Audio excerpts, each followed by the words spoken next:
Assalamualaikum warahmatullahi wabarakatuh. Halo kawan psikologi, gimana nih kabarnya hari ini? Mudah-mudahan kita semua dalam kondisi sehat, baik sehat fisik maupun yang paling terpenting adalah sehat jiwanya. Oke, kawan-kawan psikologi sedikit mau bertanya, pernah nggak kalian menunda-nunda tugas pekerjaan, baik tugas sekolah, tugas di rumah, tugas di kantor, ataupun tugas-tugas yang lain? Pekerjaan yang biasanya di deadline itu 1 bulan, dikerjakan itu selama 2 minggu, atau mungkin bisa juga dikerjakan selama 1 minggu, bahkan mungkin 1 hari, atau jangan-jangan satu jam nih mengerjakannya. Atau juga selalu menanyakan kepada orang yang memberi tugas, kapan nih tugasnya selesai? Ayo, siapa yang suka bertanya seperti itu? Yang jelas semua orang pernah mengalami hal tersebut. Oleh karena itu, materi kita kali ini adalah tentang procrastination atau menunda-nunda.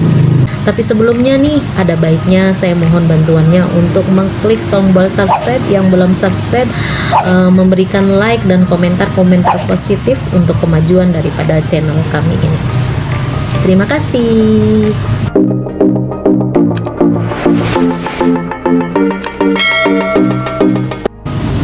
Pengertian tugas menurut Kamus Bahasa Indonesia yang saya baca yaitu pekerjaan yang menjadi tanggung jawab seseorang atau pekerjaan yang dibebankan kepada seseorang. Sedangkan procrastination adalah tindakan atau kebiasaan menunda-nunda untuk melakukan sesuatu, baik itu tugas, kegiatan, maupun pekerjaan tertentu. Biasanya sebagian kita melakukannya dengan sadar loh, meskipun ada juga yang terkadang kita melakukannya nggak sadar. Mengapa terjadi seperti itu? Karena kita selalu menganggap tugas yang dibebankan pada kita itu easy, menganggap tugas itu mudah, karena kita biasanya sering menganggap remeh tugas tersebut.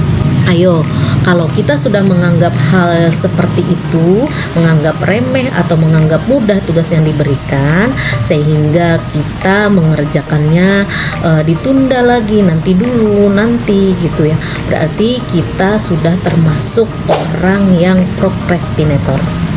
Oke, kawan psikologi, ada baiknya kita mengenali nih tanda-tanda pada diri kita jika kita sedang mengalami procrastination. Yang pertama, kita tidak bisa memilih mana tugas yang penting dan mana tugas yang tidak penting, mana pekerjaan yang menjadi prioritas dan mana pekerjaan yang tidak yang menjadi prioritas. Kalau kita tidak bisa memilih pekerjaan tersebut, sehingga yang ada kita selalu keteteran dengan tugas yang diberikan.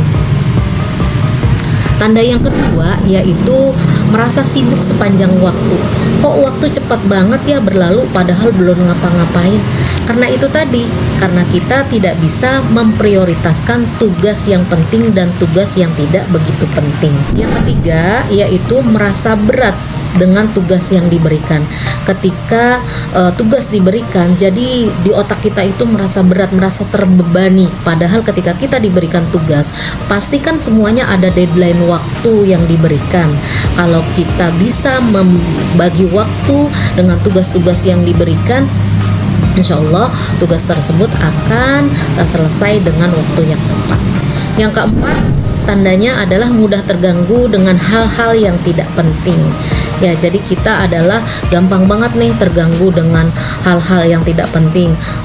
Hal-hal yang terganggu yang tidak penting itu kan setiap orang berbeda-beda. Misalkan dari suara, terus dari teman, handphone gitu ya, makanan atau yang lain sebagainya. Misalkan kita mau mengerjakan tugas karena di samping kita ada makanan gitu ya. Kita makan terus sampai bermenit-menit, sampai berjam-jam menghabiskan makanan yang kita sedang makan tersebut gitu ya. Atau juga kita kerja kelompok, karena berkelompok kita mengerjakannya, diskusi awalnya di 1 menit, 2 menit, 5 menit kita kita diskusi, kita discuss gitu ya.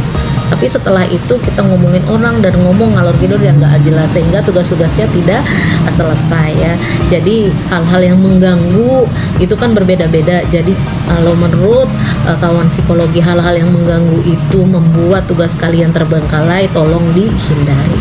Yang kelima, merasa ide yang muncul itu ketika kamu dalam posisi tertekan. Ya, jika kamu memiliki pemikiran seperti itu, yang ada kamu setiap mengerjakan sesuatu itu kalau belum deadline-nya itu belum dikerjakan. Dan yang keenam adalah the panic monster, yaitu kita gampang panik. Kalau kita orangnya gampang panik, jangan sekali-kali untuk menunda-nunda pekerjaan yang diberikan. Kalau kita sudah termasuk ke dalam tanda-tanda orang prokrastinator tadi yang sudah saya sebutkan, di sini saya akan memberikan tips bagaimana caranya agar kita menjadi orang yang tidak prokrastinator.